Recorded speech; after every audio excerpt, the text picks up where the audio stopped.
आमाल का दारोमदार यानी आमाल की बुनियाद नियतों पर है। सबसे बड़ा बदकिस्मत इंसान वो है जो गरीब होकर संग दिल रहे। मर्द की दी गई इज्जत ही मोहब्बत होती है।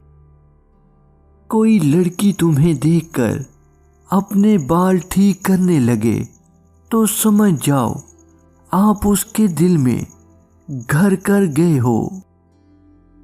इंसान जिंदगी फिरौन वाली और आखिरत नेकोकारों जैसी चाहता है। जो वफादार होते हैं ना, वजह उनकी औकात से बड़ी क्यों ना हो, मर जाते हैं।